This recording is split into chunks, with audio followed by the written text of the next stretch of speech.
I'm Shane Smith. I'm Gavin McGinnis. I'm Suroosh. We're Vice Magazine, and we're moving to New York City! You didn't do it me. Woo! Me!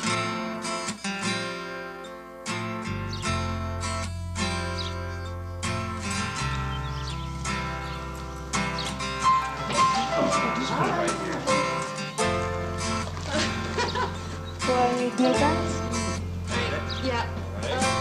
I'm going to be happy in the new place. I'm gonna miss this house. So many memories. And leave it.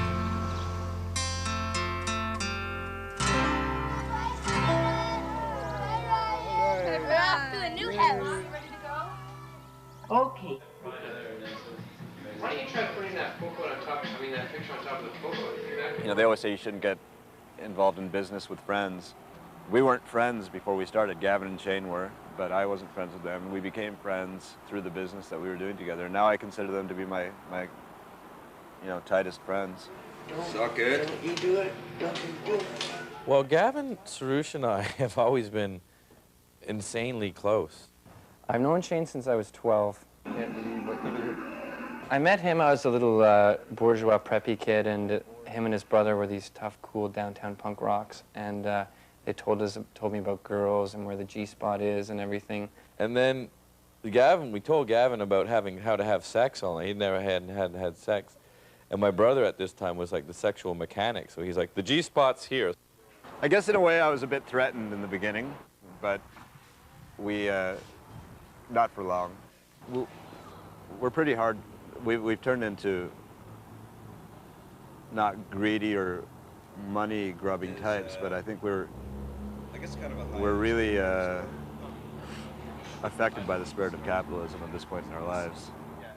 Take out the stars in front and his last name. I'm at this stage in my life where it's been 4 or 5 years in Montreal building something up, and we're in Urban Culture magazine. It's time to go to the mecca of it. New York is where it's happening. It's a cliche, but it's true. She said that they were going to have people come to our offices and our houses today and help pack the really fragile stuff. Suroosh started a newspaper called Voice of Montreal, first issue. And then I said, I'd like to do cartoons for him. And so from the very first issue, he got involved. And by the second issue, I asked him to be the assistant editor. But it can't be more than a meg. And Gavin had told me before Shane came that this guy, he has a lot more experience in selling stuff than we do, and he might be good. And so we talked to Shane about coming on board. So if we're going to New York on Sunday night, we have got to... What? Is that the mock-up? Jumping forward in time, when we did leave the old publishers, and when Voice turned to Vice, I had to make a decision that would be for the good of the magazine. Either we could, I could be the boss and they would check out at 5 o'clock and I would work till midnight, or we could all work collectively till 10 p.m. every night. And that's what we did, and we became 3 times as powerful. Well, Vice magazine right now has become the most popular streetwear mag in North America. Everybody who's coming up in the fashion world basically uses Vice as its tool to get out there. We also do a lot of music, again, indie music, and then we have our over-the-top stories. Well, I would do like Interview with a Potato, for example, or Interview with God, or most of the attitude of Vice really is this irreverent stupidity. It sounds goofy, but when you're 28, it's hard to think like a 16-year-old irreverent retard. The youth of North America know Vice. Vice is a household name to them. Everybody else doesn't know us, which is great. We love it that way because, you mentioned our name to anyone over 30 and they go, Vice, never heard of it. Whereas anyone under, 20 is like, Vice, freaking out. So I mean, we could say we're revolutionary and we're the newest thing and we're the best thing ever to come alive. But in reality, we're the new generation's Rolling Stone. That's the guy in... Our editor, Robbie, he said that I'm the glue that holds it all together. And in a way, it's true. He looks like as far as personality goes, Gavin's, and I guess they're a lot more extroverted than I am. And we couldn't have three loud extroverts, you know? Someone's got to balance it out. I'm kind of the resident goof, though. Why? Well, I'm sort of the maniac, you know? Madman in the cage, I like to see myself as. Hello, it's Kiki. I'm just kidding. I'm kind of like the hillbilly who's kind of like the Beverly Hillbillies. I'm just wide-eyed going, really? You want to do that? Ding, ding, ding, ding, ding, ding, ding, ding, ding. You want to give me money? Ding, ding, ding, ding, ding. You know, like. Suroosh, we're sorry. Hey. There's an equilibrium that exists between the three of us that makes it work, that provides the chemistry, the formula for success. And I'm not sure what it is about my own personality or their individual personalities, but all we know for sure is that collectively, the three of us are pulling something off. Now, Montreal is a very unique town in that it's irreverent, it's stupid, it's fun. There's a priority of fun above everything else. And in Montreal, it's all about getting drunk, having fun, having sex. There's something sort of lackadaisical about Montreal that I think is a big part of the magazine. We own Montreal. Thank you. No problem. For a while now at this point. And he just... Here, you just walk up. You walk into any club. You don't pay for entrance. You don't pay for drinks. People coming up. Everyone's like, Vice is the best thing. Vice is the best. Oh, it's Vice. Vice is... Shout-outs from the Vices in the house, you know. Adam goes, can we leave? My cheeks are killing from smiling. And, you know, you walk down the street, when you're walking down Sunrise, you know, high fives, and everyone's like, yo, Vice, you know, yes, you know. Things got comfortable for us here in Montreal. Things have been really sweet. We're living like kings, like I said before.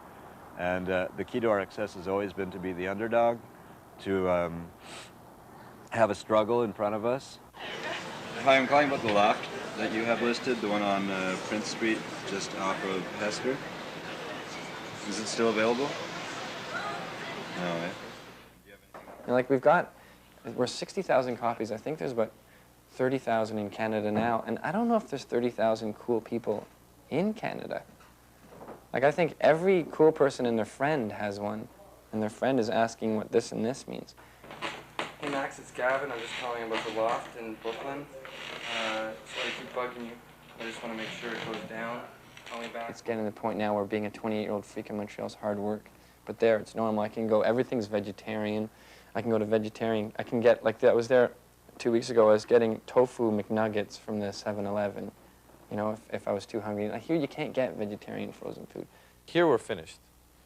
Vice in Canada is done. We're never going to get any more successful than we are. So there's, you know, we're done.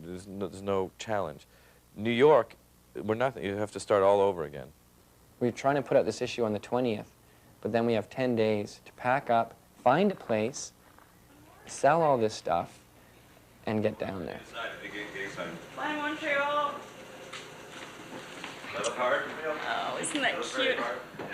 Yeah.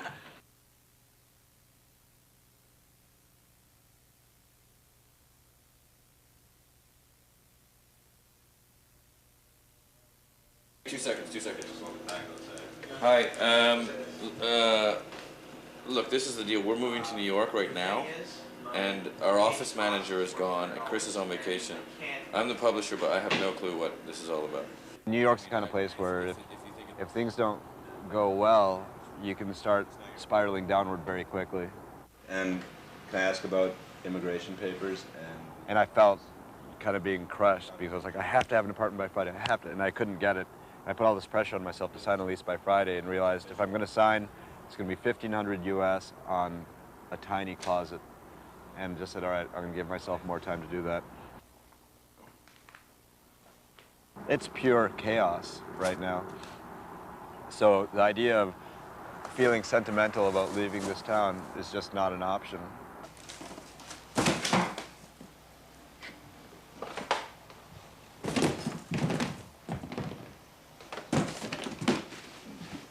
Great movie.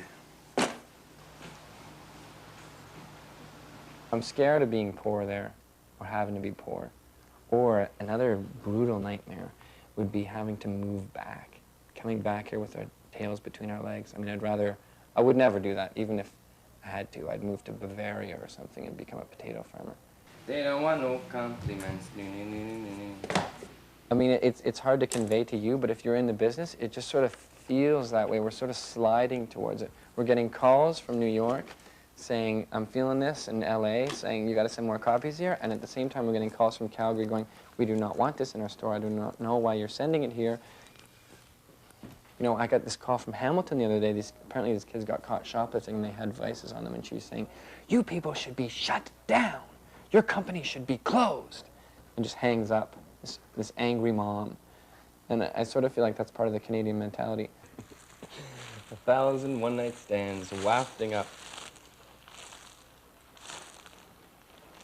Jasmine, Susan, ooh, Jackie. You can't really sell a Canadian magazine. Canadian and big money, it doesn't really mesh. My band is playing a tour in California, starting the 1st.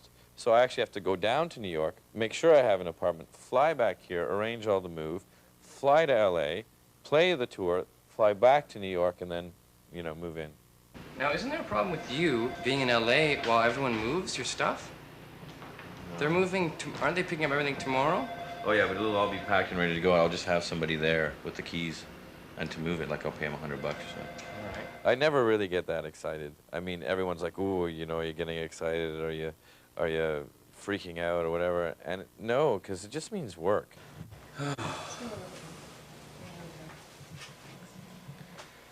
Am I like the worst? Am I far behind everybody else?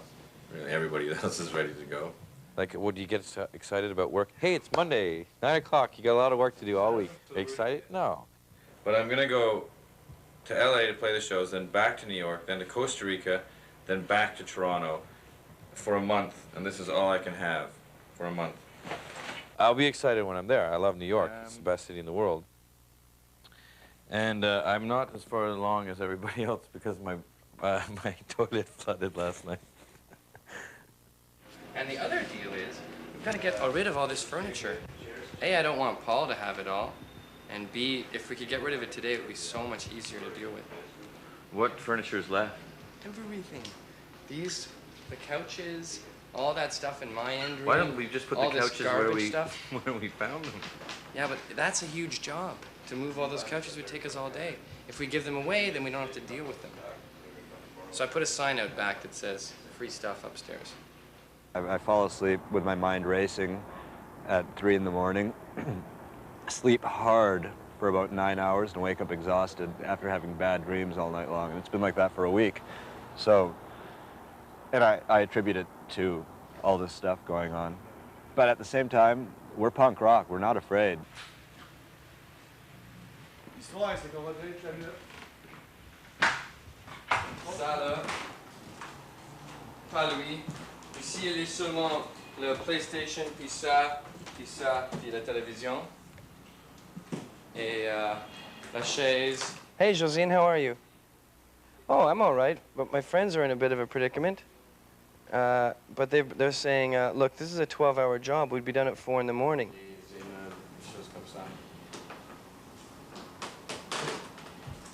And I said, well, can you at least load up this apartment, like the vice office in my house, and we'll deal with Suroosh and Shane later. And they seemed all right with that. But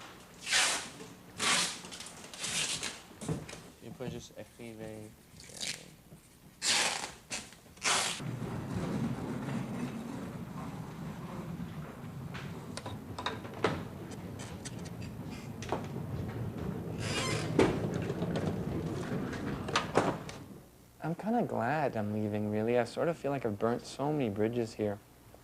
And maybe it's something you do when you move. You start sort of hating the town and being more of a prick, and you start burning bridges. Just maybe it's subconscious, so you won't miss it. Unless you want to settle down, you sort of grow out of a town. So maybe I'll be wrong after I move to New York, and it's always hard to move to a new place, but I really feel like Montreal is finished. It's a fait accompli.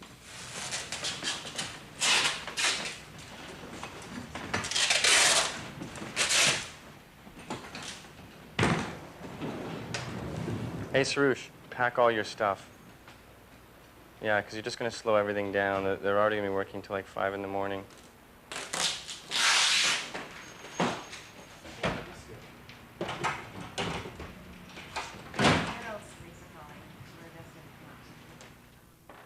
Yeah, it's not that organized, Suroosh. Everything is mixed in together.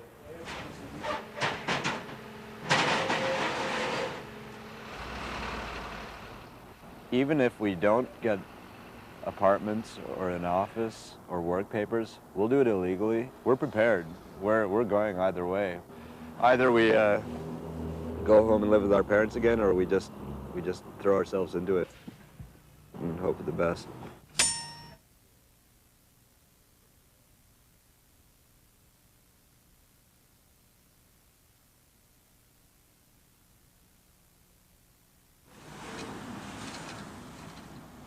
So there's a Manhattan skyline. It's funny how easy everything is to recognize, eh?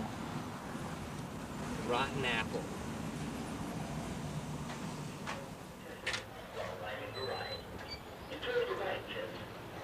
I got it. We all got places. I'm in Brooklyn, Shane's in Manhattan, Suroosh is living in a former scooter repair shop. We're willing to give up hair and get herniated ulcers or whatever, but it has to do well.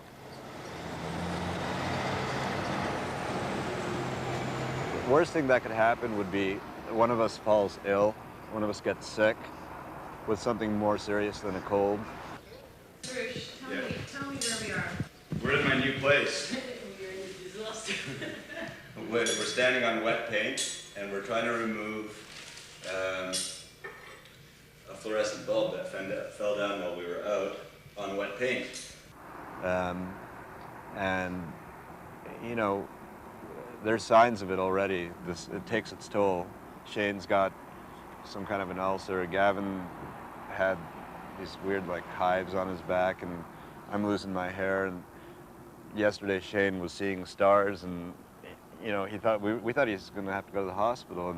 And I talked to him last night, and he said, if it was something serious, I was out the door. I'm not in this to be dead at the age of 29 or 30. Here it is, the truck. It's arrived 3 hours late, and everyone's freaking out because there's no parking permit. The guys are really exhausted. They were driving around Manhattan for about 3.5 hours, and they don't want to unload anything until they get paid or something like that. And they want to leave everything here. They don't want to take Gavin's stuff to Brooklyn. My stuff has to come here now. It's all here. Holy fuck, it's chaos. The way I look at Vice is it's exactly like a band. For years and years and years, they're out there trying to make, you know, a hit or a song or a name or anything. And then finally it hits. And there's two things that happen when you get a deal, let's say, for a band. Either you go on and you become a huge success, and people listen to your music for years and years, and you can be sitting in a laundromat, you know, 20 years from now doing your laundry, and that your music will be playing. It's sort of your indelible, you know, mark. When you get this major label deal, all of a sudden the money comes, people start freaking out, all of the tensions from the years of playing basements and whatever, and then you break up. And 90% of times, when a band gets a major label deal, they crack, and that's why they fail.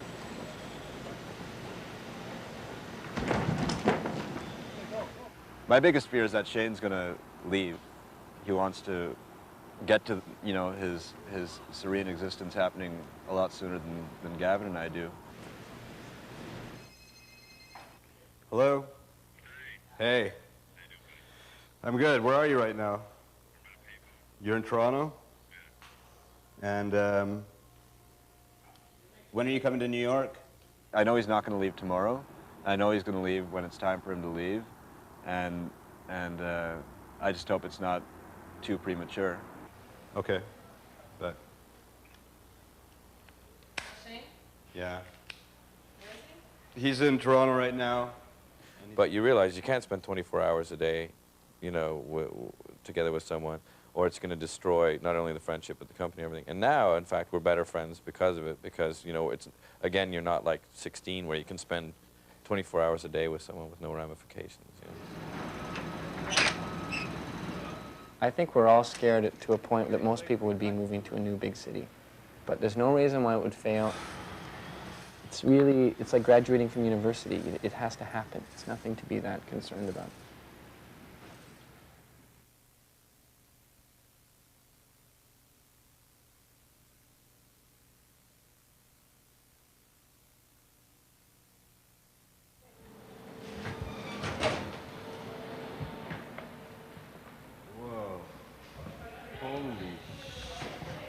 This is insane. Not exactly a shitty office. I would hate to see us go to New York and get really caught up in it and forget about the bigger goals. I'm not about to complain. This is Manhattan and it's 10,000 square feet. It's perfect. About enjoying life, being happy, having, you know, a family. Not that those guys do, but I do. It's easy if you want it. You know, the most important thing at the end of the day is that we're healthy, we're alive, and we're happy. And if any one of those things disappears because of New York, that would be sad. That'd be a shame. The thing that I could see happening was we get to New York, we lose our focus, and we start sort of venturing off into the side projects, so much so that we forget the mag, which is the root of everything. Maybe that was his plan. On top of You know, men, we never really confront our emotions, and we make them comply with what the most successful scenario is. So I haven't allowed myself to be concerned about it. Hi. Yeah, I mean, sure, you're scared. It's weird moving. You're ripping your roots up. We'll probably be the only ones here for the first while. Just with renovations. What a mansion, though, eh? We can get a half pipe here, a half pipe over there. You know, you're walking down the street in a new street, but I hang out in Alphabet City, and I have my rubber boots on and a Burger King hat and a wife beater on my lowrider, like a complete clown. And then there's a guy driving by me dressed exactly the same, like honk honk. So it's not like we're moving to anywhere weird. I'm not scared of New York. I've been, we've been there a lot, and it really feels like home.